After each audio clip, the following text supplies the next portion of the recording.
عراق سے ایک عورت آئی وقت کے بادشاہ عمر بن عبد العزیز سے ملنے۔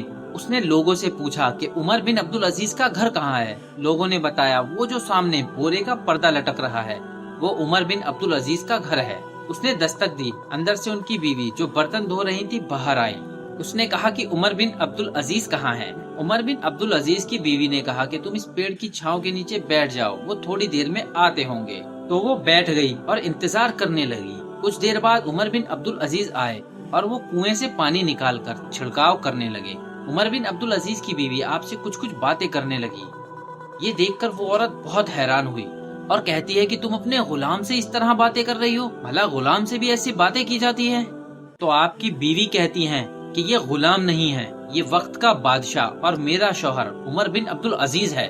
وہ عورت بڑی حیران ہوئی کہ وقت کے بادشاہ کا یہ حال، یہاں تو اس کا یہ حال ہے اور میں اپنی فریاد لے کر آئی تھی۔ عمر بن عبد العزیز نے اسے بیٹھایا اور کچھ کھجوریں پیش کی، پھر اس کا مسئلہ سنا۔ تو وہ کہتی ہے کہ میری 5 یتیم بیٹیاں ہیں، میں ان کے وظیفے کے لیے آئی ہوں۔ عمر بن عبد العزیز نے ایک بیٹی کا نام پوچھا، ولدیت پوچھی اور وظیفہ لکھ دیا۔ تو اس نے کہا یا اللہ تیرا لاکھ لاکھ شکر ہے، میری ایک بیٹی کا وظیفہ لکھ گیا۔ دوسری بیٹی کا نام پوچھا، ولدیت پوچھی، وظیفہ لکھ دیا۔ تیسری بیٹی کا نام پوچھا، ولدیت پوچھی اور وظیفہ لکھ دیا۔ چوتھی بیٹی کا نام پوچھا، ولدیت پوچھی اور اس کا بھی وظیفہ لکھ دیا۔ یہ عورت ایسی اللہ کا شکر ادا اور حمد بیان کرتی رہی۔ جب 5ویں بیٹی کا وظیفہ لکھنے لگے تو وہ عورت کہتی ہے کہ عمر بن عبد العزیز تیرے جیسا بندہ تو میں نے پوری کائنات میں نہیں دیکھا۔ یہ سنتے ہی عمر بن عبد العزیز کہتے ہیں کہ اب تیری 5ویں بیٹی کا وظیفہ نہیں لکھوں گا۔ تو وہ کہتی ہے کیوں؟ تو آپ کہتے ہیں کہ جب میں تیری 4 بیٹیوں کے وظیفے لکھ رہا تھا تو اللہ کی حمد اور شان بیان کر رہی تھی، اور جب میں نے تیری 5ویں بیٹی کا وظیفہ لکھنا شروع کیا تو نے میری تعریف کی۔ میں تعریف کے لائق کیسے ہو سکتا ہوں؟ اس لیے میں 5ویں بیٹی کا وظیفہ نہیں لکھوں گا۔ جا کے گورنر سے یہ 4 بیٹیوں کے وظیفے منظور کرا لے اور 4 بیٹیوں سے کہنا کہ تھوڑا تھوڑا بچا کر 5ویں کو بھی دیتی رہے۔